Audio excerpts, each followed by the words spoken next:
On fait de l'acquisition grâce au référencement, grâce à la notoriété, et on fait de la conversion beaucoup grâce à la e-réputation. Transférer toute l'expertise de l'agence dans un SaaS, mais c'est vraiment nos clients français qui nous ont permis de commencer à vendre aux US.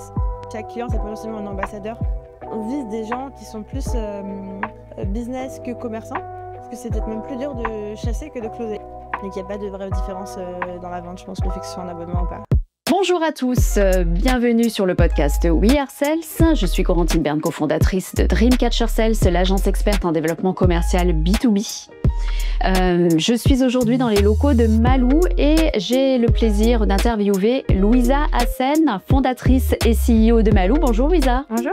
Merci à toi d'avoir accepté de nous recevoir. Avec plaisir. Dans tes locaux qui sont sublimes dans le 18e et immenses. Et vraiment dans un style en plus restauration, et j'imagine que ça a un rapport évidemment avec du coup ton secteur. Un petit peu, ouais. Alors on va explorer ensemble les spécificités de ton marché. Tu t'adresses surtout à du groupement de restauration. On va aussi parler de se baser sur ton expérience entre les US et la France pour parler de la différence du marché français et américain. Donc ça va être passionnant et évidemment on a hâte aussi d'avoir ta vision sur qu'est-ce qu'un bon sales et un bon CSM aussi, puisqu'on a ces deux populations qui nous écoutent sur notre podcast.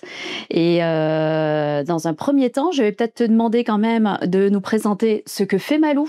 Oui. Quel est ton business? Ouais. Là, ce qu'on fait, c'est qu'on aide les restaurants à être plus visibles en ligne pour acquérir plus de clients. Et on les aide aussi à piloter la satisfaction de leurs clients pour être sûr qu'ils se développent dans la bonne direction. D'accord. Parce qu'en fait, les restaurateurs sont évidemment pas des pros non plus du marketing. En fait, c'est pas leur métier. Et donc, toi, tu les aides en fait à être plus visibles. C'est ça. Et à interagir, c'est ça, avec leur communauté sur en fait, on s'est rendu compte que il y a eu un switch il y a quelques années. Aujourd'hui, quand tu as un restaurant, pour acquérir des clients, ça se passe quasiment exclusivement en ligne. Et tu as deux manières d'acquérir des clients. Soit tu vas toucher les gens qui recherchent par besoin. Donc, par exemple, tout à l'heure, j'ai un déjeuner dans le quartier des Batignolles. Donc, je vais probablement rechercher restaurant Batignolles, restaurant avec terrasse Batignolles. Et je vais aller dans le restaurant que j'aurais vu, donc qui sera apparu en haut des résultats de recherche sur Google et qui m'aura paru aussi attractif. Donc, il y aura des jolies photos et une bonne note Google avec assez d'avis pour décider d'y aller. Donc, ça, c'est comment est-ce que, en tant que restaurateur, je me positionne pour être visible et attractif auprès des gens qui recherchent par besoin. D'accord. Et une autre manière de rechercher, c'est par destination. J'aurais pu me dire, j'ai envie d'aller chez la Mama Primi du groupe Big Mama. Donc, c'est une destination pour moi et je vais vérifier en ligne si je peux réserver, s'ils ont encore des bonnes notes, si le menu a été mis à jour et qui me correspond. Donc, il y a vraiment les deux, toucher les gens qui recherchent par besoin et être un lieu de destination. Et donc, ça veut dire que là, on touche les gens grâce à la notoriété. Et le lien entre les deux, c'est la partie e-réputation. Parce que même si Big Mama, je sais que j'aime beaucoup et que j'aime bien Mama Primi, je vais quand même vérifier les notes qu'ils ont aujourd'hui et qu'ils ont eu récemment. Et donc, la e-réputation, c'est le lien qui permet vraiment de faire de la conversion. On fait de l'acquisition grâce au référencement, grâce à la notoriété, et on fait de la conversion beaucoup grâce à la e-réputation. D'accord. C'est ce qu'on fait pour les restos. Ok. Et donc, et c'est vraiment donc tu es un éditeur de logiciels. Exactement. Tu as un software qui est dédié spécifiquement à cette verticale-là. Ouais. Tu ne touches aucun autre, tu t'occupes pas d'autres activités. Alors, on est vraiment spécialisé en restauration. Ça nous est arrivé, on a quelques boulangeries avec qui on travaille, des groupes de boulangeries, je pense à French Bastard par exemple, ou Maison Landemaine. Et en fait, la boulangerie, finalement, c'est comme de la restauration rapide, parce que c'est un business qui est physique, dans lequel on peut aller acheter à manger, et de plus en plus, on peut manger sur place. Donc, on fait des boulangeries qui sont pour nous comme de la restauration rapide, et on peut avoir des coffee shops, des salons de thé, mais qui sont aussi des formes de restauration. Tous les commerces de bouche, en fait. Quasiment tous, ouais. Ouais. Et donc aujourd'hui tu travailles avec, j'ai regardé un petit peu tes références qui sont magnifiques, donc le groupe Bertrand, La Criée, Côté Sushi, ça ce sont tes clients historiques je crois. Ouais, c'est des clients qu'on a depuis assez longtemps, oui. Mais on n'est pas obligé d'être un grand groupe de restaurateurs pour faire appel à toi. On peut être aussi un restaurant indépendant. Ouais, en fait, historiquement, on avait beaucoup d'indépendants. C'est normal, on avait beaucoup d'indépendants chez Malou et on en a avec qui on travaille encore. Donc, je pense à des restaurants comme Mama Nissa qu'on a ouvert pendant Covid et 5 ans après, on bosse toujours ensemble. Et donc, on a 3 catégories de clients. On a ce qu'on appelle les indies qui ont 1 ou 2 établissements, type Mama Nissa ou BMK Paris Bamako, par exemple.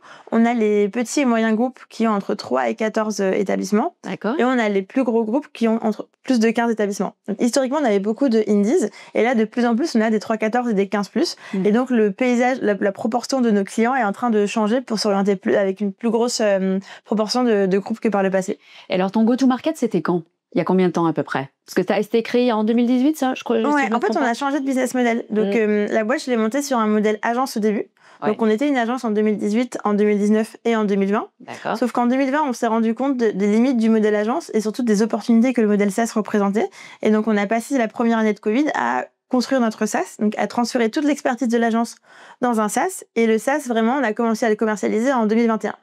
Donc là, en véritable entrepreneur, tu as transformé une crise, on va dire, enfin le confinement en opportunité, quoi. Tu en as profité pour pivoter. C'est ça. Super. Et donc là, ça fait un an maintenant ? Non, ça fait depuis janvier 2021, tu dis, pardon, que tu commercialises ton SaaS. Ouais. Tu as commencé par quel marché ? Marché français ou tu étais à l'étranger déjà ? Non, on a commencé en France. D'accord. Et même à Paris, pour être très honnête au début. Ouais. Je pose la question parce que j'ai vu, et tu me dis si je me trompe, que vous étiez présent dans 12 pays. Oui. Et 2500 à peu près clients. Oui, c'est ça. Hein ? Ouais. Bravo. Pour aller aussi vite, comment tu as construit finalement cette stratégie ? Parce que ceux qui nous écoutent sont plutôt alors des fondateurs d'entreprises comme toi, mais aussi des dirigeants commerciaux. Ce qui nous intéresse aussi, c'est toute la croissance finalement et toute l'organisation commerciale que tu as mis aussi en face et marketing, bien évidemment. Tu as commencé d'abord par les indépendants, plutôt par du SMB, ou alors tu es allé voir tout de suite les grands comptes ? Non, on a commencé historiquement avec des indépendants parce que c'était... ceux où on parlait directement aux décisionnaires, donc c'était beaucoup plus rapide de signer des indépendants et de bâtir aussi l'expertise avec eux sur leurs établissements. Et au fur et à mesure qu'on s'est professionnalisé, on avait un blog aussi. Peut-être la chose importante, c'est que j'avais créé un blog avant même de créer la société.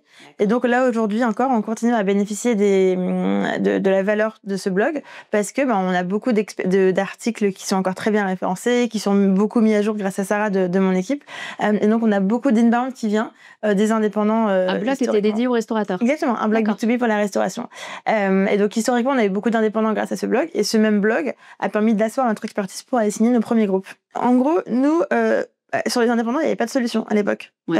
Avant 2021, il n'y avait pas beaucoup de solutions. Donc, on délogeait pas trop de logiciels. Et en fait, ce qu'on a fait, c'est que nos premiers clients du logiciel, c'est nos anciens clients de l'agence.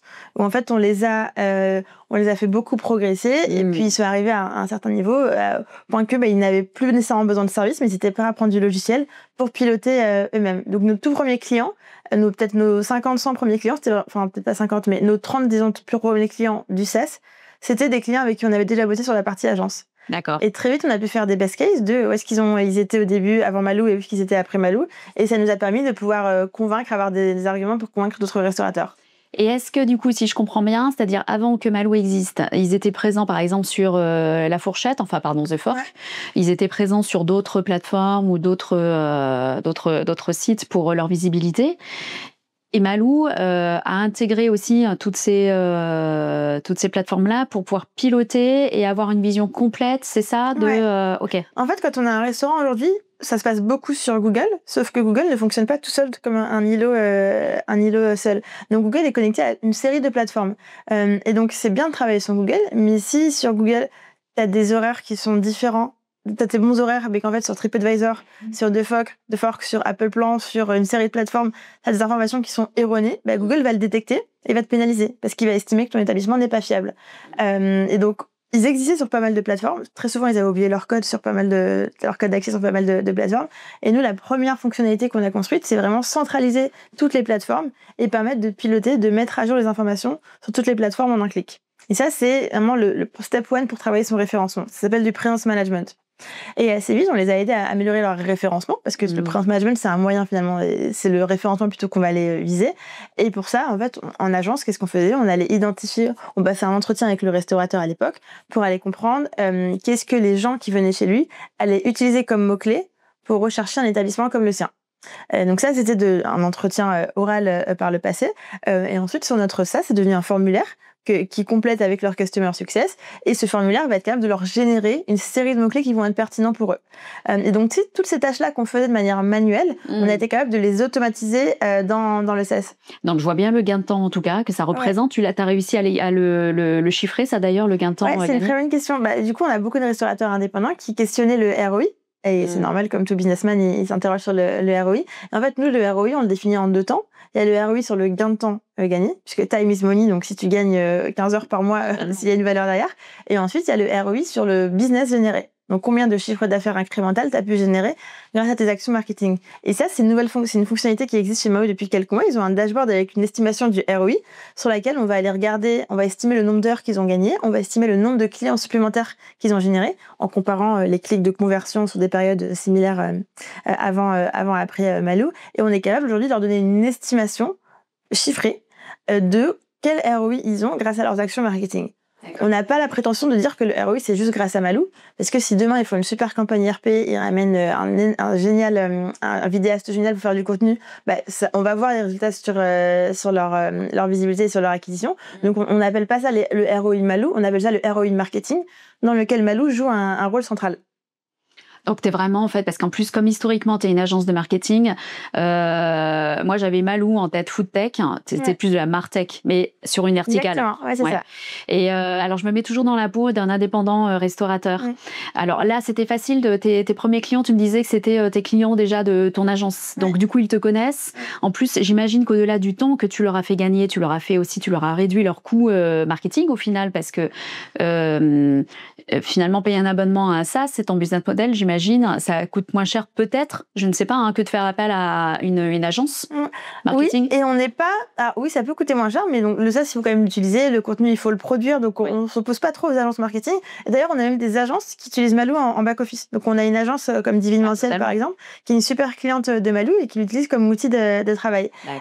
Et donc, ce à quoi ils pouvaient nous opposer, ça pouvait être parfois des freelances, mais on a aussi des freelances qui prennent des abonnements Mahou. Donc, on essaie de pas trop rentrer en confrontation avec les autres types de services. Là où, en revanche, il n'y avait pas d'agence qui était positionnée, c'est vraiment sur la partie référencement local. Donc, ça arrive qu'on ait des clients qui prennent la solution Mahou, principalement pour la partie référencement et e-réputation, et qui vont avoir un prestataire qui va gérer leurs réseaux sociaux, qui va faire du contenu, mais qui va aussi utiliser Mahou pour programmer et le diffuser au mieux. Évidemment, parce que tu as l'intelligence artificielle, qui va permettre aussi de générer plus facilement du contenu. Exactement. Aujourd'hui, l'IA, on l'utilise pour 2 choses. On l'utilise pour de la production de contenu, texte et bientôt image, et on l'utilise aussi pour de l'analyse de contenu, notamment pour aller faire des analyses sémantiques sur ce que les clients ont aimé et moins aimé, et faire des recommandations opérationnelles au restaurant. Et donc, vous étiez les premiers sur le marché français à proposer un hub aussi complet pour les restaurateurs. Oui, en fait, il y avait des acteurs qui étaient généralistes. Donc, ils pouvaient proposer du presence management pour tout type de business, la réputation pour tout type de business, du social media pour tout type de business. On a été les premiers à arriver juste sur la verticale des restaurants, en prenant sur chaque fonctionnalité ce qui était indispensable pour les restaurants et en construisant comme ça une solution tout en un, vraiment bâtie pour les restaurants. Mais c'est vraiment top d'être sur une niche, j'allais dire, enfin sur une verticale, c'est pas une niche parce que le marché il est quand même énorme. Mais parce que j'ai vu que récemment, j'ai lu qu'il y avait plus de 14 000 outils marketing. La Martech, c'est énorme. Elle s'est énormément développée ces derniers temps. Et fin 2024, on recensait, je crois que c'était 14 100 outils marketing. Donc le fait, alors pour s'y retrouver dans tout ça, quand on est entrepreneur, parce que les restaurateurs sont des entrepreneurs, c'est quand même compliqué. Donc là, au moins d'avoir un outil qui nous est dédié, qui est dédié à notre métier, c'est vrai que je sais pas s'il y en a, du coup, en plus, si vous êtes tout seul sur le marché, alors ça, c'est formidable. Mais du coup, on rentre plutôt, on va tout seul, parce que le marché est grand et stratégique, donc il y a plusieurs acteurs qui se sont lancés. En revanche, on a une proposition de valeur. Ce qui nous différencie beaucoup de nos concurrents, c'est d'être verticaux. Et quand on construit notre roadmap produit, quand on fait nos retours sur notre IA, c'est uniquement pour des restaurateurs. Et par des restaurateurs parce qu'ils co-construisent avec nous. Et donc, ça nous permet d'avoir un coup d'avance sur pas mal de compétiteurs, sur pas mal de features qu'on développe pour les restos. Et alors, du coup, ta vision, c'est de développer d'autres... parce que depuis tout à l'heure, en fait, je veux creuser ton organisation, mais on va le voir. Là, tout de suite, la question qui me vient, c'est ta vision, ça va être d'aller sur d'autres verticales, sur d'autres secteurs d'activité, ou alors de te développer à l'international. Tu es déjà présent dans 12 pays, donc il y a quand même de quoi faire encore. Mais c'est plutôt la deuxième option. On est très product-driven et je suis convaincue que pour faire le meilleur produit, il faut être focus sur une cible. Si demain, je veux vendre ma solution à des fleuristes et à des opticiens, mais c'est sûr que je serais moins pertinente pour ça demanderait de développer un autre produit. Exactement. Ouais, et donc on a plutôt choisi la voie de l'internationalisation. Et en fait, la manière dont l'acquisition client fonctionne, finalement, elle est identique si ton restaurant il est à Londres, Madrid, New York ou Paris. Faut adapter la langue, faut adapter parfois quelques plateformes. Et on a une forte expertise sur la connexion aux plateformes à notre interface. Et donc c'est plus facile, je dirais pas que c'est facile, mais c'est plus logique pour nous de choisir l'internationalisation par rapport à l'horizontalisation du business. Malgré l'adaptation au marché local, mais ça, on va en parler tout à l'heure. Donc là, on reste sur ton organisation, toujours sur ton go-to-market. Au début, comment tu as fait? Parce qu'est-ce qu'il y avait besoin d'évangéliser? Là, je te parle des nouveaux logos, ceux qui ne te connaissaient pas en tant qu'agence. Est-ce que tu as eu besoin de leur envoyer des chasseurs terrain ou est-ce que ça, par téléphone, c'était OK et tu avais plutôt en fait une force de vente sédentaire? Alors moi, j'ai jamais fait de tap-tap. Alors j'ai quelques sales qui faisaient du porte-à-porte de temps en temps, mais moi je l'ai jamais fait. Et j'ai été la seule sales pendant assez longtemps dans la boîte. Et donc mes tout premiers clients, c'était de la Rocco, évidemment. Ensuite j'en ai eu plusieurs. C'est ce qu'il y a de mieux. Exactement. Et ensuite, en fait mon blog c'était mon meilleur allié parce que dès que j'ai signé mes premiers clients, j'ai bien travaillé sur eux et ensuite je faisais des avant-après, des études de cas de comment est-ce qu'ils étaient avant Malou et comment est-ce qu'ils sont devenus après Malou. Et donc ça c'était une preuve pour moi et du coup je communiquais cette preuve-là beaucoup par email à l'époque et sur LinkedIn à certains restaurateurs que j'avais ciblés comme pertinents pour moi. C'est comme ça que j'ai signé ma deuxième vague de clients et la troisième vague elle est venue beaucoup en inbound et en reco. Et pendant longtemps, nos deux gros canaux d'acquisition, c'était, on est plutôt proche, c'était la reco et le SEO. D'accord, c'est très simple. Et à quel moment tu as scindé ta force de vente? Est-ce qu'aujourd'hui, tu as des chasseurs d'un côté et des éleveurs de l'autre? Ouais, c'est une bonne question. Alors, pendant longtemps, on était sur du full cycle. On a testé le modèle SDR pour avoir de la chasse et du full et des closers. Et là, on en revient un petit peu. On repasse sur du full cycle. C'est la tendance du moment. Ouais, parce qu'en fait, on s'est rendu compte que le fait de rajouter une ressource qui faisait de la chasse, en fait, l'incrémental de sign d'MRR, il n'était pas suffisant pour que ce soit viable business-wise pour la boîte. Ça, c'est la première chose. La deuxième chose, c'est aussi parce que sur des cibles de resto, on s'est rendu compte que, en fait, ils préfèrent garder des femmes interlocuteurs. Et que ça rajoute du brouhaha. Et en fait, on a pas mal de no-shows sur le marché de la resto. Oui. Tu fais moins de no-shows quand tu sais que Mathieu qui t'a appelé, c'est Mathieu que tu vas voir dans 2 jours, donc tu vas moins le planter. Alors que si tu vois qu'il y a 2 autres prénoms qui arrivent sur l'invitation, en fait, tu sais que tu vas avoir quelqu'un d'autre et donc tu as plus de scrupules à pas te planter en rendez-vous. Est-ce que ta plateforme, d'ailleurs, tu parles de no-show, ça me fait penser, on peut aussi demander l'empreinte de la carte bancaire, etc. lors de la Reza? Non, ça, vu qu'on le laisse au logiciel de Reza auquel on a intégré. Ok. Je comprends. On était sur le coup parce que les éditeurs de logiciels comme toi, effectivement, jusqu'à maintenant, c'était ultra segmenté, ultra spécialisé sur chaque étape du cycle de vente. Il y avait les SDR, les BDR, certains qui géraient en fait les leads entrants, d'autres qui chassaient parce que c'est pas les mêmes profils évidemment. Les closers et ensuite les AM. Toi, c'est peut-être tes customer success qui font l'upsell aussi, le renew ou C'est une bonne question. En gros, nous, on a aujourd'hui, on a des sales qui sont full cycle, qui sont alimentés par du marketing et ou par de la chasse. Ensuite, quand un client est signé, il passe en onboarding. Donc, c'est l'équipe, l'onboarding, c'est dans l'équipe Ops chez nous. Et ensuite, il passe dans les mains d'un customer success. Aujourd'hui, comment on fonctionne? Le customer success est co-responsable avec le sales de l'expansion. Il est responsable seul de l'upsell. Donc, si on doit rajouter un nouveau produit, c'est le customer success qui va s'en occuper.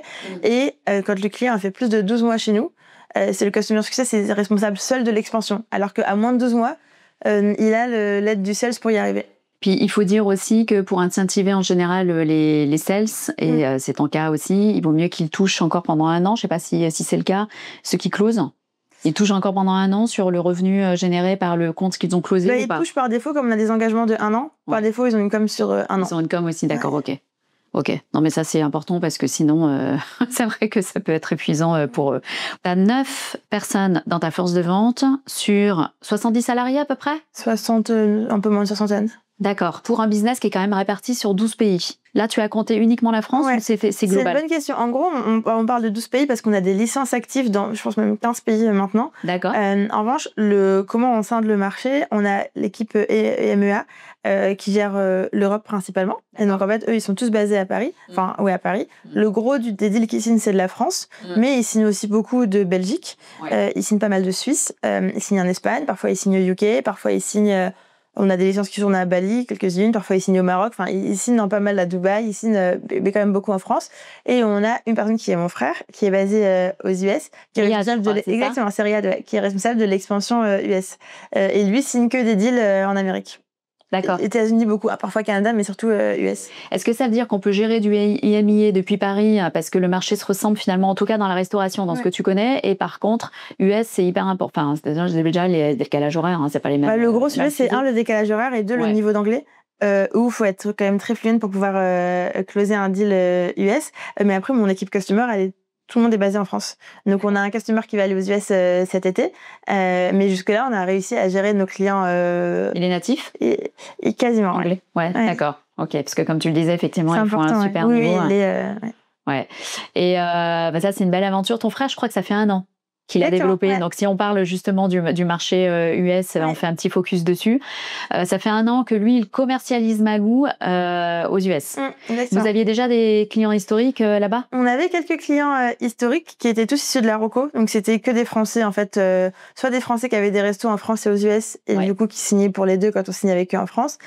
Soit des frères j'ai un client qui m'a recommandé à son frère qui a 5 restos à New York. Et donc, en fait, c'était beaucoup de la Roco qu'on avait signé aux US. Parce que vous avez un réseau déjà, toi, t'as étudié, je crois, aux États-Unis. J'ai bossé un petit peu aux US, ouais. Et donc, du coup, t'avais déjà un réseau aussi sur place. J'avais un petit réseau qui n'était pas un vrai réseau de restauration, mais j'avais un petit réseau sur place. Mais c'est vraiment nos clients français qui nous ont permis de commencer à vendre aux US. D'accord. Et est-ce que c'est parce que vous êtes quand même plus focus sur les US, j'ai l'impression, au début, que même l'Europe, c'est peut-être faux, mais est-ce que c'est parce qu'il y a un plus gros panier moyen là-bas? Est-ce que le marché est plus gros? C'est une bonne question. En fait, nous, historiquement, on s'est dit, on va vendre en France, on est en France, c'est plus facile. Et en fait, on est bon en SEO en français, donc les francophones, partout, quand ils recherchent, finalement, ils nous trouvent. Donc, on a plus signé des deals comme ça, et ça fonctionne, Malou fonctionne worldwide, donc on n'a pas ce problème d'adaptation de langue ou de plateforme. Et ensuite, quand on a vu qu'on avait des petites licences qui popaient un peu partout en Europe et aux US, on s'est posé la question de est-ce qu'on accélère, est-ce qu'on prend un marché européen et on bourrine dessus, on le déploie comme on a déployé la France, ou est-ce qu'on prend les US et on déploie? Et en fait, on s'est dit, le produit, il fonctionne dans les deux cas.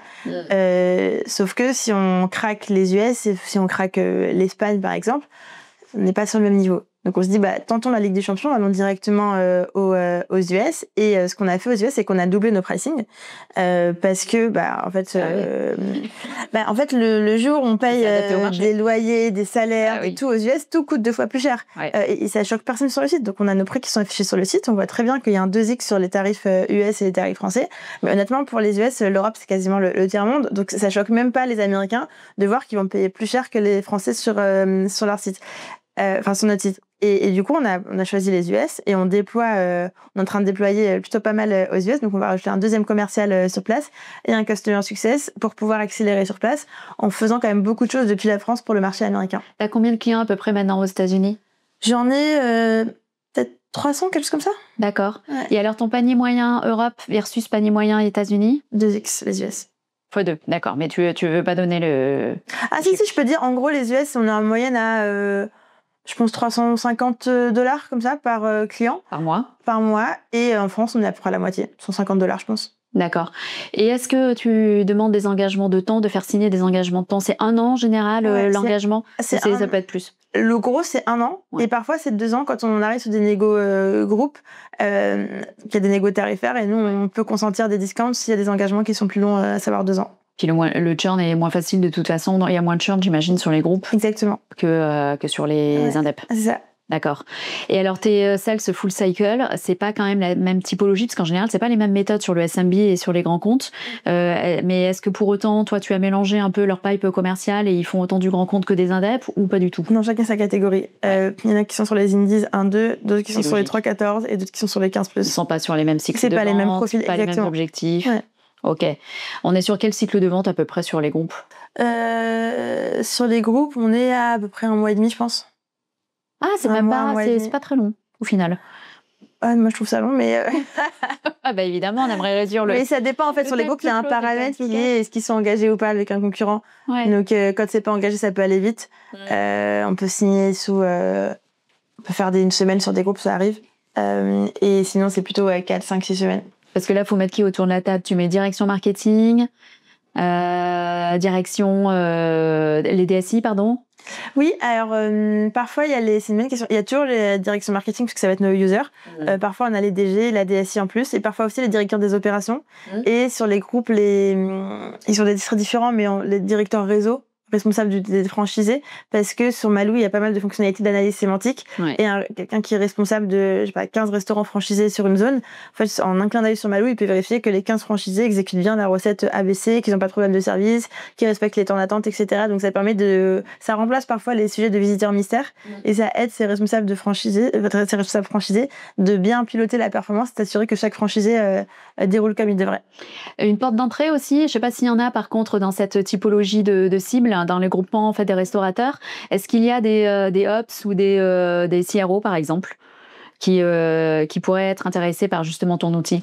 J'en ai jamais rencontré. Oui, donc c'est peut-être pas des postes qui existent encore en fait dans les groupements de restaurateurs. Ok, intéressant. On reste focus sur le marché US. Au tout début, rappelle-moi, ça a été depuis Paris. Non, ça n'a pas été depuis Paris. Là, c'est ton frère qui était déjà sur place en fait aux US. Ouais, au tout début, c'était moi qui ai signé les deals, donc c'est depuis Paris. Ah d'accord. Et tu travaillais non-stop en fait. J'en signais pas beaucoup en réalité. Donc j'en signais pas. C'était à l'opportunité. Exactement, c'était à l'opportunité. Ensuite, on a commencé à un petit peu accélérer. Et là, j'ai commencé à faire de plus en plus de démos.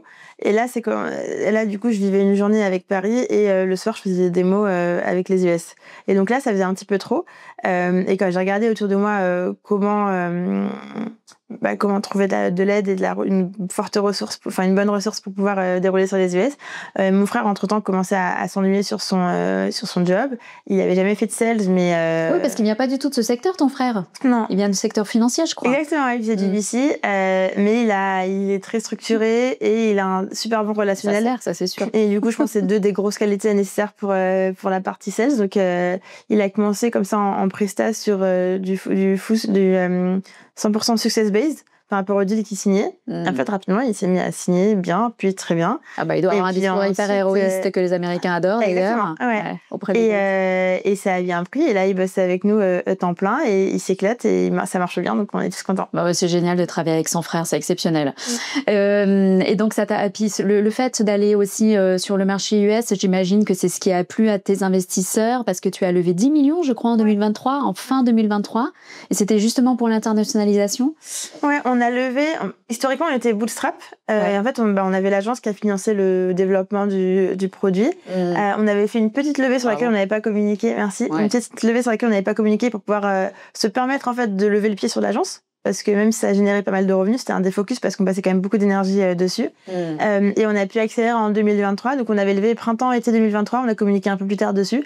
Et l'objectif, il y avait 3 choses. Il y avait continuer à dérouler sur la France, parce que le marché est très profond et on est loin de l'avoir servi.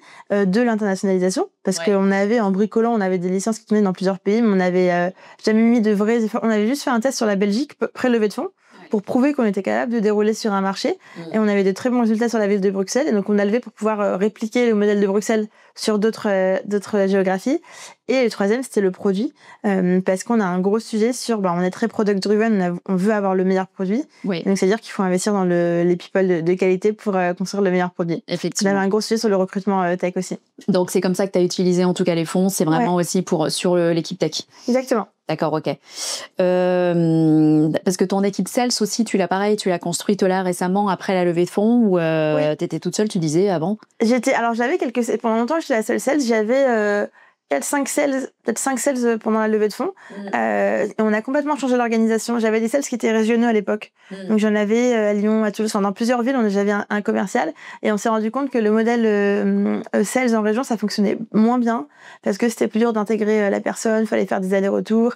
Il n'y avait pas un gros impact à être sur des profils de restaurateurs qu'on a accompagnés qui étaient un peu digitaux. Il n'y avait pas un gros impact à être présent sur place. Et donc j'ai recruté une head of sales, Elisa, qui est très forte et qui a reconstruit l'équipe sales. Donc on a arrêté la régionalisation. Donc on se séparait de certains sales qui étaient en région et qui voulaient pas venir à Paris. On a recruté d'autres qui étaient à Paris et c'est elle vraiment qui a construit toute notre équipe sales et qui est passée du rendez-vous physique au rendez-vous plus en visio et qui a permis de faire monter en puissance les commerciaux. Donc c'est ça en fait qui me paraissait moi étonnant, c'est parce que sur les sites CHR, j'ai plutôt l'habitude de voir des chasseurs de terrain qui vont vraiment aller à la rencontre du restaurateur pour l'embarquer et lui montrer faire une démo, ROI, etc. C'est plus un métier de contact normalement les restaurateurs. Mais là pour le coup, toi ton ICP, c'est vraiment des restaurateurs qui sont plutôt digital natifs du coup, qui sont à l'aise avec les outils digitaux, qui savent ce que c'est qu'une stratégie de marketing digital. Ouais. C'est vraiment là-dessus que tu te concentres? Oui, et en fait pas tous parce que le gros du marché il est pas digital et on construit quand même une solution pour le gros du marché. Nous, la limite, c'est en fait, une fois qu'on signe le resto, selon l'offre à laquelle il va souscrire, il va avoir des points réguliers avec son Customer Success Manager. Et en fait, le Customer Success Manager, il travaille en visio. Donc, ils vont parfois au restaurant, bien sûr, voir leurs clients, mais ils vont pas faire des meetings tous les mois au restaurant. Et donc, c'était important pour nous de signer des personnes qui sont à l'aise avec le système de visio, parce que la réalité, c'est qu'on va pas les voir tous les mois pour faire les bilans. Sinon, le produit, c'est pas 150 qu'on le vend, c'est 300 ou 400 pour qu'on rentre dans bien sûr, ça t'augmente ton coût d'acquisition client, donc la tarification, quoi. Exactement. Ouais. Et du coup, on accompagne des restos qui sont pas très digitaux. En revanche, il faut qu'ils aient un ordinateur ou une tablette. Il faut qu'ils sachent faire des visios. Enfin, il y a des critères qu'on regardait pas trop par le passé et qu'on regarde maintenant. Et aujourd'hui, ça fait partie de ta liste de ta discovery. Un restaurant qui n'a pas d'ordinateur ou de tablette, on peut pas le signer. On sait qu'on va avoir il va pas être content s'il bosse avec nous parce qu'on va bosser que par beaucoup derrière un ordinateur ou derrière un téléphone, enfin même un téléphone ça marche pas, beaucoup derrière un écran et du coup on préfère pas le signer plutôt que commencer à encaisser les premiers mois, le voir mécontent et ensuite patouiller et partir avec quelqu'un qui est pas content de notre service. Et alors du coup comment tu alimentes le pipe des commerciaux, que ce soit encore une fois aux US? Alors je sais pas si c'est la même méthode aux US que non, c'est pas la même, parce que t'as des équipes marketing qui vont s'occuper de la stratégie j'imagine inbound. Et comment tu crées ta base de données en fait, où tu identifies le bon MQL. Ouais. Donc nous on a l'inbound et l'outbound. L'inbound c'est géré par le marketing, l'outbound c'est géré par nos ops chez Malou. Du coup l'inbound qu'est-ce que c'est? C'est beaucoup de SEO. On fait beaucoup de contenu pour les restos et de plus en plus les groupes. Donc on a de l'inbound comme ça. Le marketing va aussi gérer la partie ads. On a des budgets ads qui tournent régulièrement, notamment sur Instagram et LinkedIn pour pouvoir diffuser le contenu, tous les livres blancs, tous les sujets qu'on fait. La partie événementielle aussi, donc les webinars, les salons, c'est des choses qu'on fait beaucoup avec les restos. Ça, c'est dans les mains du marketing. Ensuite, il y a la partie outbound où en fait là, on va pouvoir identifier, on a des critères qui sont liés à la note Google, enfin pas mal de critères qu'on a identifiés et sur lesquels les app vont pouvoir générer des listes aux équipes. Et en fait, les listes sont priorisées en fonction du score HubSpot que vont avoir les restos. Et ensuite, c'est du phoning, un mix de phoning, d'emailing et de LinkedIn. D'accord, tu utilises HubSpot comme CRM? Exactement, ouais. T'as quoi dans ta suite technologique que tu mets entre les mains de tes sales? Alors, ils ont HubSpot, ils ont Aircall, ils ont Praise pour analyser leur meeting, ils ont Hyperline pour faire leur devis. Parce qu'il y a pas mal. La grosse machine pour les campagnes d'outbound. Et voilà, je crois que j'ai fait le tour. Ok. Et c'est la même suite technologique aussi aux US, du coup? Ou il y a d'autres outils? Il y a moins d'outils aux US. Typiquement, regarde, il est pas sur Aircall parce qu'il passe beaucoup sur WhatsApp pour relancer ses deals et ça fonctionne pas avec Aircall. Praise, je pense pas qu'il l'utilise parce que du coup, il fait ses démos sur Google Meet et je sais pas si c'est enregistré. On est plutôt en mode artisanal aux US. On n'a pas encore... à terme, je pense qu'il faudrait qu'il y ait les mêmes suites d'outils partout. Mais aux US, comme on est encore en train d'essayer de craquer la machine, on n'a pas mis d'outils encore. On préfère faire du manuel pendant longtemps avant de mettre les outils. Ok, et tu disais, il fait beaucoup par WhatsApp? Ouais. L'approche US? Ouais, en gros, c'est du LinkedIn, de la reco, mais ensuite, les relances, ça passe plus par WhatsApp que par de l'appel. Ah ouais? Ou du mail, ouais. Ok, et ça c'est alors moi je sais que je le fais énormément en France, mais par contre c'est parce que ça fait partie des us et coutumes, j'allais dire, sur les marchés anglo-saxons, ou donc du coup c'est pas du tout d'être relancé par WhatsApp, c'est pas un problème. Je pense que c'est plutôt pour casser la relation commerciale. Quand tu passes dans WhatsApp, tu rentres un petit peu dans le cercle perso de la personne. Et du coup, je pense que c'est plus pour ça que pour le côté WhatsApp US. Et comme on a 300 clients aux US, donc on est encore au début et chaque client c'est potentiellement un ambassadeur pour nous, donc on va essayer de casser la relation commerciale et de bâtir des liens qui sont au-delà de l'aspect sales. Vous êtes sur un boulevard aussi aux US où il y a plus de concurrence pour le coup? Alors, il y a de la concurrence. Ouais. On a délogé pas mal de concurrents déjà sur des deals. Et en fait, un peu de la même manière, on est très verticaux. Il y a un concurrent qui est très vertical aux US, sinon ils sont plutôt généralistes. On a des équipes customer qui sont géniales et qui sont qui sont au taquet. Ouais. Et du coup, la réactivité, elle est très appréciée des US. En plus, ils savent qu'on a un décalage horaire, mais ils sont quand même très au taquet, nos équipes. Et le produit, en démo, on a plutôt des effets waouh sur nos démos. Donc, le produit, je pense qu'il est bien adapté au marché aussi. Et ensuite, on a le côté sur lequel on joue un petit peu, mais pas trop, qui est le côté, on bosse dans la restauration, la gastronomie, on est français. Donc, il y a un petit clin d'œil en plus qu'on arrive à faire. C'est sûr. Ça marche, ça encore, du coup. Alors, c'est pas le moteur de nos ventes, mais ça fait partie des petits assets qu'on a pour nous. Ouais, d'accord. Donc, toi, tu as vécu surtout le go-to-market européen, ton frère go-to-market US. C'est quoi la plus grande différence que vous constatez, tous les deux? Les Américains, si tu leur prouves qu'ils vont gagner, ils vont pas demander. Ils se posent pas de questions. Ils ont l'habitude d'investir. Et en fait, s'ils font les calculs, ils sont plus businessmen, je pense. Ils font les calculs, ils voient qu'ils peuvent gagner. Ils foncent, au pire, ils débranchent au bout d'un an, mais ils vont tester. Là où en France, on est quand même un peu plus frileux. Donc, on a plus d'objections, plus de demandes de tests, plus de demandes de comparaison. Et tel restaurant, qu'est-ce qu'il a fait, combien il a eu, etc. Donc, la prise de décision, elle est plus rapide dans le mindset américain, je trouve. Les cycles de vente, ils sont de combien là-bas? Tu me parlais d'un mois et demi, c'était pour le marché européen. Ouais. Pour est-ce que là-bas, il est plus court? Des groupes en une semaine, 10 jours. Avec des MRR qui sont beaucoup plus conséquents. D'accord. Donc, c'est pas le cas tout le temps. Et le time to cash, d'ailleurs, aussi, il est différent ou pas? Ils payent plus vite également ou pas du tout, par contre? En fait, c'est nos systèmes qui sont automatisés, donc ils payent quand ils doivent payer. Et voilà. Pour l'instant, ça va. Ouais. Ça, la question se pose pas. Pardon. Et donc, tu me disais l'autre différence, peut-être, constatée? Je pense que c'est la principale différence. Et peut-être l'autre différence, c'est qu'en France, on a une petite marque. Aux US, on n'a pas de marque.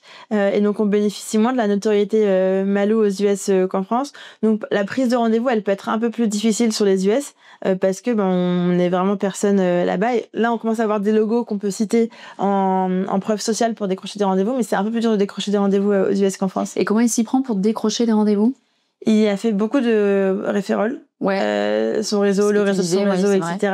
Ouais. Et du LinkedIn aussi. Beaucoup de chats sur LinkedIn, ouais. Et ils sont réactifs d'ailleurs sur LinkedIn. En fait, c'est parce que c'est effectivement très utilisé maintenant par les commerciaux en France aussi, mais là-bas, ça doit être d'autant plus. Les restaurateurs sont sur LinkedIn d'ailleurs. Aux US, on fait beaucoup de groupes. En fait, on fait que des petits groupes aux US quasiment. Donc là, forcément, ils sont présents. Ouais, d'accord, ok. Ils sont plus orientés business. De toute façon, historiquement, le marché anglo-saxon investit depuis longtemps et depuis bien plus longtemps que nous. Et puis, ils ont un mindset qui est moins orienté produit et qui est beaucoup plus orienté business. Et donc, du coup, les investissements sont je sais plus, je crois que c'était x6. Maintenant, même x20 dans certains par rapport au marché européen en matière d'investissement sur le marketing et sur le sales. Après, ils consomment plus aussi. Ça m'étonne. En fait, déjà, ils ont des beaucoup plus gros loyers qu'en France. Et donc, si t'as un restaurant qui est à moitié vide, ça te coûte parce que ton loyer, tu le payes pas à moitié, tu le payes à 100%. Donc, ils ont plus cette logique ils investissent beaucoup pour lancer des restos. Et ensuite, ils consomment plus les Américains. C'est-à-dire qu'aux US, tout le monde prend son petit déj dehors. En France, ça reste rare. Et du coup, t'as un système ils vivent beaucoup. Enfin, c'est une société qui est construite sur la consommation. Ouais. Et du coup, le fait que tous les Américains consomment beaucoup, ça veut dire aussi que les restaurants, ils peuvent faire des chiffres d'affaires beaucoup plus conséquents. On a un resto à Miami qui s'appelle Mila. Ça appartient à un groupe Riviera Mila Miami. Ils font plus de 30 millions de dollars de chiffre d'affaires. Je sais même pas si en France, on a un resto qui fait 30 millions de dollars. Oui, je pense qu'il en faut plusieurs. Sûrement, ouais. Ok, oui, effectivement, les ordres de grandeur sont pas du tout les mêmes de toute façon. On va rester du coup sur de la vente complexe grand compte, multi-interlocuteur, parce que du coup, tu fais pas de SMB, enfin de petits, moins en tout cas, d'indépendants aux États-Unis. Et puis le SMB aux États-Unis, tu viens de le dire, de toute façon, c'est pas le même non plus que en termes de chiffres qu'en France. Ouais. Donc qu'est-ce que tu regardes quand tu recrutes un commercial? Qu'est-ce que tu vas regarder sur le marché en fait européen? C'est comment tu le choisis? Quels sont pour toi les hard skills, les soft skills qui sont hyper importants? Versus quel type de commerciaux tu vas recruter aux États-Unis? Ouais. Alors, j'ai jamais recruté encore de commercial aux US, donc ça va venir. Je te parle plutôt en théorie et en France plutôt en pratique. Moi, les choses que je regarde chez un commercial, c'est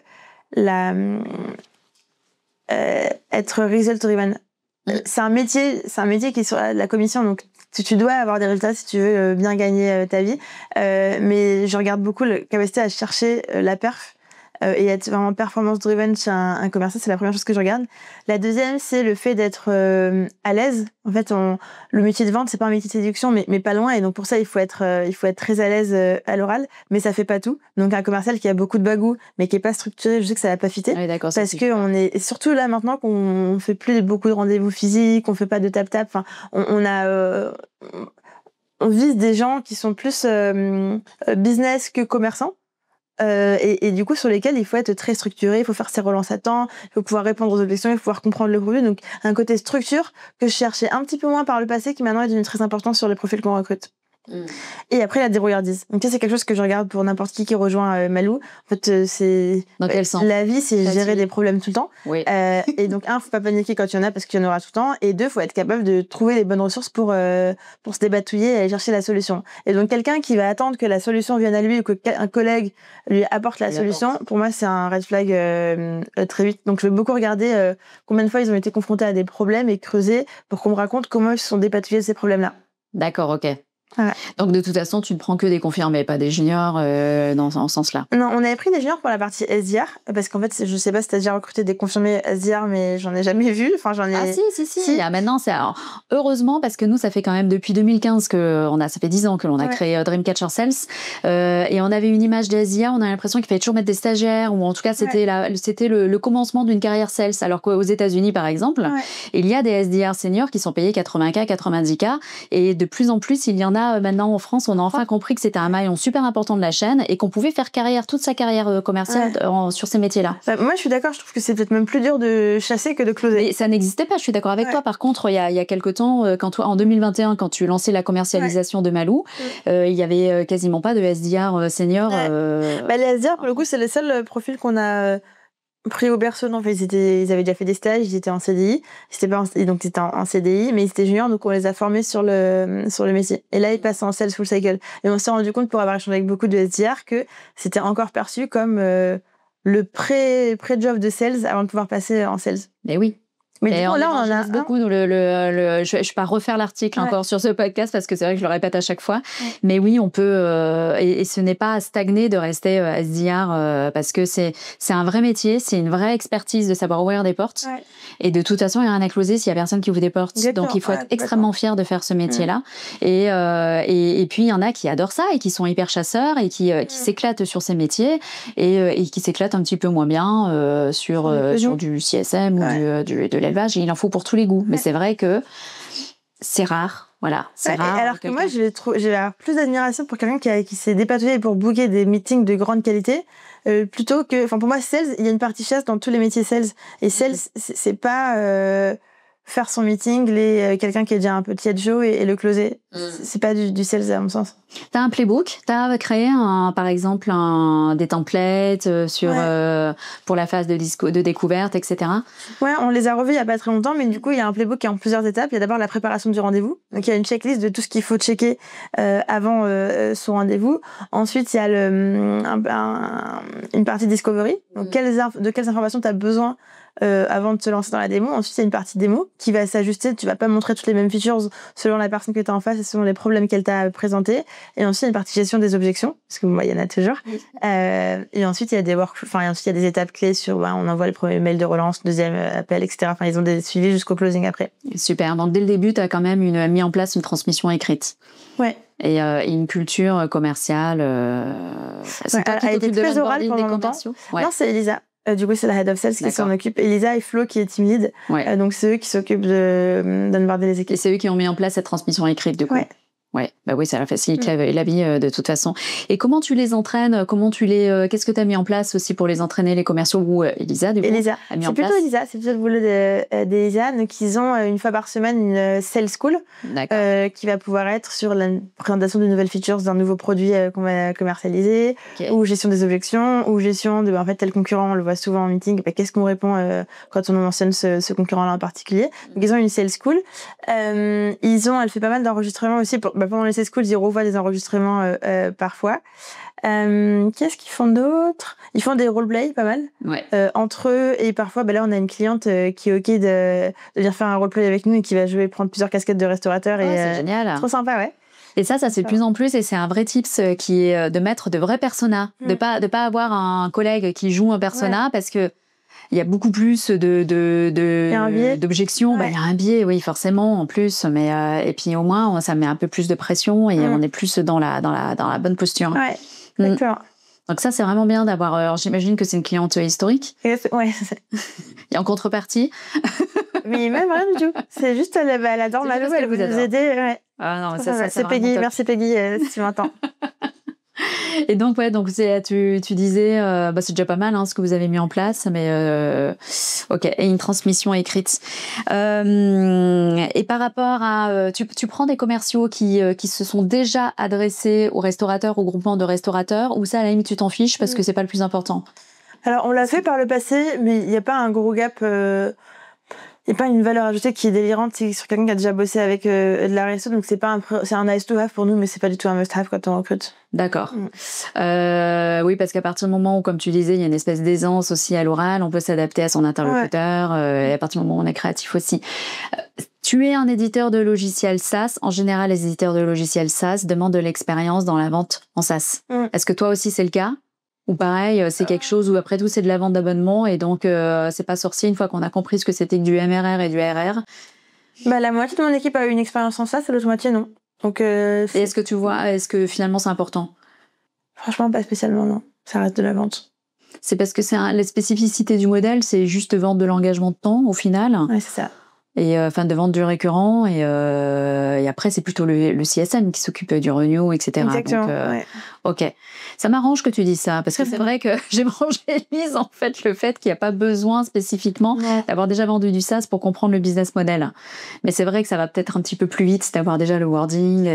Franchement, à peine, parce que le resto il se dit pas je paye du SaaS, il se dit je paye un accompagnement ou je paye un produit, mais il se dit pas c'est du SaaS. Donc, il n'y a pas de vraie différence dans la vente, je pense, le fait que ce soit en abonnement ou pas. D'accord. Et tu leur demandes de faire aussi de la veille, d'être un expert de leur marché, de le devenir s'ils ne le sont pas déjà au recrutement? Ça, c'est un vrai sujet. Très souvent, ils ne le sont pas au recrutement et c'est OK pour nous. En revanche, et même pour réussir sa vente, il faut pouvoir tendre des perches sur l'actualité, le marché, sur pas mal de choses. Et donc ça, on a pas mal de canaux veille dans l'équipe où dès qu'il y a un article sympa, un podcast ou une information clé, c'est partagé. Et sur le produit aussi, dès qu'il y a une actu sur une plateforme Google ou les réseaux sociaux, on la partage très souvent à l'équipe.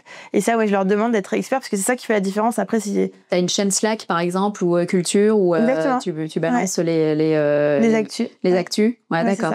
Et vous faites aussi une review, une espèce de JT hebdomadaire par exemple, un peu comme les TCL se font, mais là uniquement sur la veille macroéconomique. En fait, sectoriel, pardon. On le fait pas de cette manière-là. Tous les lundis matins, on a le Weekly Breakfast, sur lequel on partage des actus de la boîte, mais d'autres actus potentielles. Là, la BPI, par exemple, sort une nouvelle aide pour les restos. Donc, c'est un prêt qui est décaissable en 24 heures, ça peut monter jusqu'à 50-70 000 euros pour des investissements en digital. Donc, ça, évidemment, on en a parlé en petit-déj. C'est quelque chose qui peut servir au resto.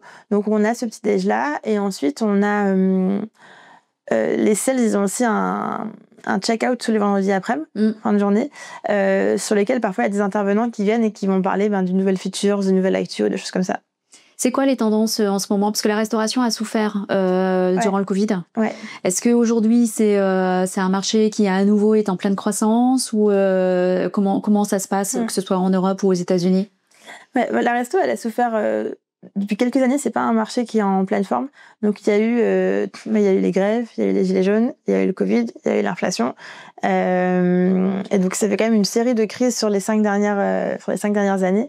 Donc, il y a eu beaucoup de casses chez les indépendants. Donc, moi, je vois pas mal de restos qui passent en redressement judiciaire. Donc, beaucoup d'indépendants. Il y a eu moins de casses chez les groupes qui ont des fonds et du coup, qui peuvent pallier un petit peu. Donc là, c'est pas un marché qui se porte très très bien. Et en revanche, ceux qui se portent très bien, ceux qui investissent dans le digital. Donc, ceux que moi je cible précisément, c'est plutôt ceux qui vont bien, ou en tout cas qui ont compris sur quel bouton fallait appuyer pour aller mieux. D'accord, ok. Et effectivement, ça passe par le digital en matière de stratégie de croissance. Bon, en tout cas, si le marché est toujours aussi compliqué pour nos restaurateurs, ce qu'il y a de bien, c'est que toi, tu offres aussi une solution quand même qui permet de maintenir et d'aider ceux qui s'en sortent. Donc, tu as un super impact économique, on va dire. Ouais. Et puis, dis-moi. Je me permets de compléter. En fait, il y a un sujet où c'est difficile pour le marché de la restauration et le niveau de compétition a explosé aussi. Et donc, en fait, là où... aujourd'hui, on arrive à un stade où il y a un coût à ne pas faire du marketing. Parce que tout le monde en fait. Donc, si tout le monde travaille son marketing et que toi, tu restes ISO, bah, c'est pas que t'as un choix. C'est pas que t'investis, c'est qu'en fait, tu crées un fossé et du coup, tu vas aller moins bien encore. Et donc, ça, c'est quelque chose qui a changé sur le marché. Et du coup, ceux qui ont compris que il fallait investir et que vu que les gens vont moins au restaurant, en fait, il fallait être le restaurant qui allait être choisi par les clients. Et donc ça, c'est complètement aligné avec ce qu'on leur propose au resto. Ouais, et la jolie déco et ce qu'il y a dans l'assiette ne suffit plus, en fait. Exactement, non. Ok. Ça, je pense que ils l'ont bien compris. Et effectivement, avec les avis qui sont en plus... parce que tu permets de gérer les avis... donc du coup, et les avis étaient un vrai pain aussi, je crois, pour les restaurateurs ces derniers temps. Ouais, en fait, quand j'ai commencé, moi, on visait au moins 4 sur 5. Les restos devaient avoir au moins 4 sur 5 pour pouvoir convertir. Là, maintenant, c'est plutôt 4,5 parce que le niveau de compétition est tel que tout le monde s'est mis à travailler sa réputation et du coup, ça a un petit peu monté. Et donc, nous, ce qu'on permet, c'est de générer plus d'avis des vrais clients qui viennent manger chez toi, de pouvoir répondre à ces avis clients de manière personnalisée et automatisé et de pouvoir analyser ces feedbacks clients pour pouvoir corriger le tir rapidement s'il y a une recette qui plaît moins, s'il y a un staff qui a besoin d'être reformé, s'il y a un problème de musique parce qu'on la met trop fort, si whatever le problème opérationnel qui peut apparaître, on est capable de l'identifier très rapidement chez Malo et de pouvoir mettre en place une action corrective. Et de pouvoir communiquer dessus en plus sur l'action corrective, j'imagine. Ouais. C'est l'intérêt. Ok. T'as quand même des réflexes. Alors, je sais qu'il y a Elisa aussi qui, tu le disais, qui a mis en place, notamment la transmission écrite, mais il n'empêche que et ton succès finalement le prouve, c'est que tu as su prendre les bonnes décisions, quelle que soit la maturité de ta commercialisation, que ce soit sur le go-to-market ou alors aujourd'hui avec l'internationalisation. Où est-ce que tu trouves ton inspiration? Est-ce que tu te fais coacher? Est-ce que tu te fais mentorer? Est-ce que tu te fais accompagner par quelqu'un? Non, j'ai eu une coach. À un moment, ça m'a pas mal aidé. Là, je pense que je devrais, mais j'ai pas de coach en ce moment. Je parle beaucoup avec des pairs entrepreneurs.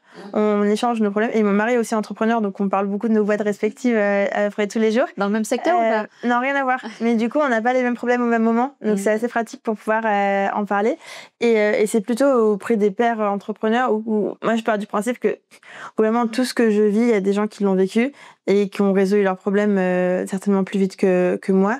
Et donc, j'ai souvent des réseaux ou des entrepreneurs ou des business angels à qui je communique beaucoup pour pouvoir gagner du temps sur la résolution des problèmes. Et plutôt avec des pairs qui sont aussi fondateurs, éditeurs logiciels, j'imagine.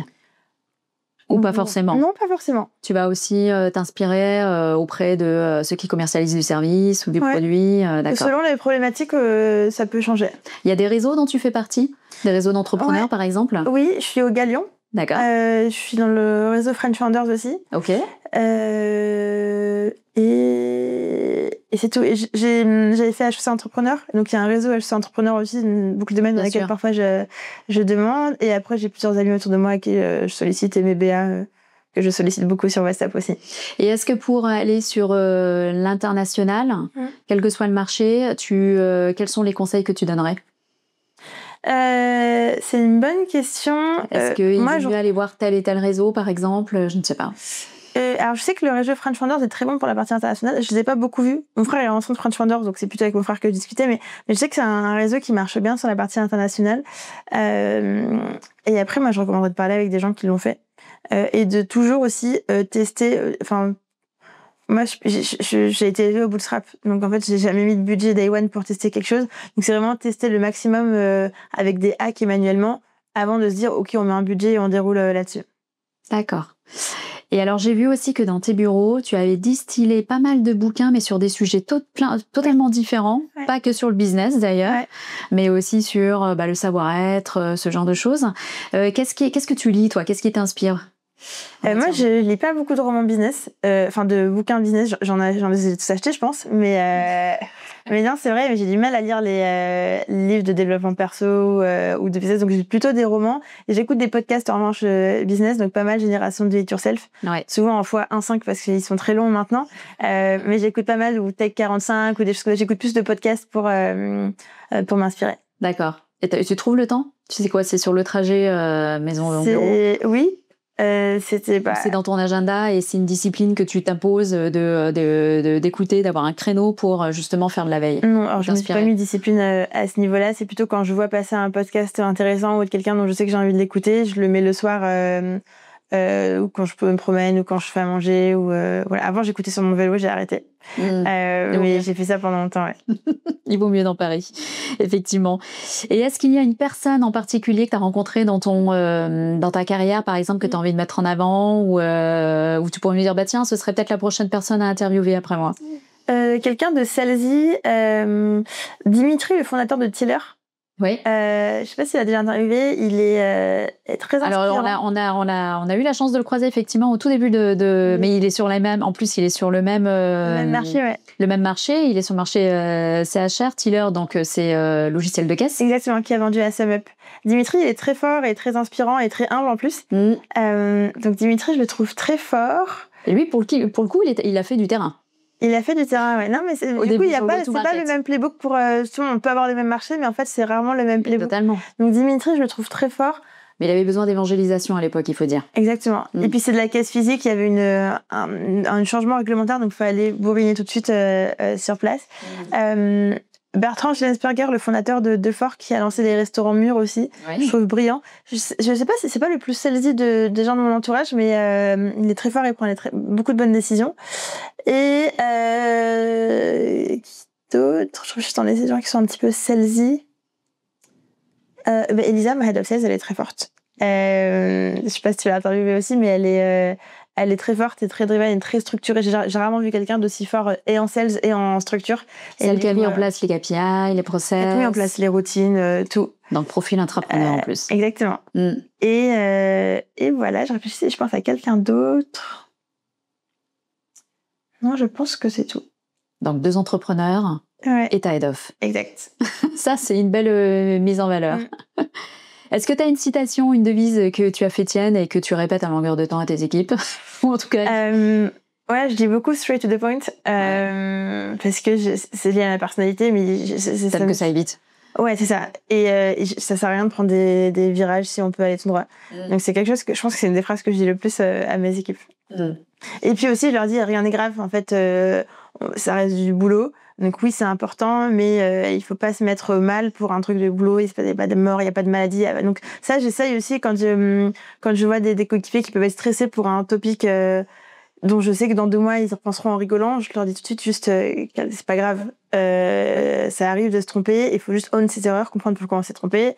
Et après, on avance dans la bonne direction. Ouais, mettre l'énergie là où il faut, c'est-à-dire ça sert à rien de ressasser ce qui n'a pas fonctionné, par exemple, ou de chercher un coupable. Il faut juste mettre l'énergie sur la solution, quoi. C'est ça. Mais il faut être aussi honnête, c'est se dire, bah là, j'ai merdé, et c'est fine, c'est pas grave, mais pourquoi j'ai raté et comment je fais pour réussir la fois prochaine. Ah, ça c'est excellent, parce que du coup, ça veut dire que tu les autorises aussi à se planter, et donc du coup, à être créatif et à prendre des initiatives. Ouais, et quelque chose on a été très bisounours pendant longtemps. Et quand il y avait quelque chose qui était mal fait, ben en fait on disait oui, ça aurait pu être mieux fait et donc on va faire X, Y, Z. Et maintenant, et je trouve qu'en fait en raisonnant comme ça, c'est de la bienveillance qui permet pas de progresser assez vite.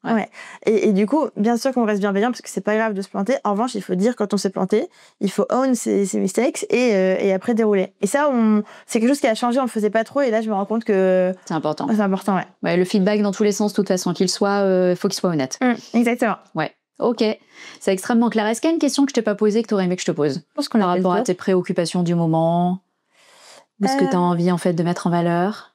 Si jamais un commercial bilingue en anglais nous écoute, on a des sujets d'internationalisation et on a besoin d'avoir des sales même en Europe. Exactement, des sales qui même en Europe sont très bons, peuvent faire des ventes en anglais. Et donc ça va être un sujet pour moi dans les prochains mois, mais sinon je pense qu'on l'a couvert. Ouais. Exactement. Ok. Eh bien, écoute, merci en tout cas de nous avoir partagé ton expérience, merci de nous avoir partagé ta vision. C'était très agréable et on souhaite évidemment que Malou explose et que le marché de nos restaurateurs soit à nouveau aussi dans une bonne dynamique et qu'on puisse plus poser la question de savoir qu'est-ce qu'on mange, on va au resto et parce qu'on veut tous aller beaucoup plus au restaurant, effectivement. Oui. Donc, merci à toi de prendre en main aussi en tout cas d'avoir une solution pour tous les restaurateurs d'Europe et des États-Unis. Oui. Et merci évidemment aussi à vous, chers auditeurs, pour votre fidélité depuis 2020. À bientôt dans un prochain épisode.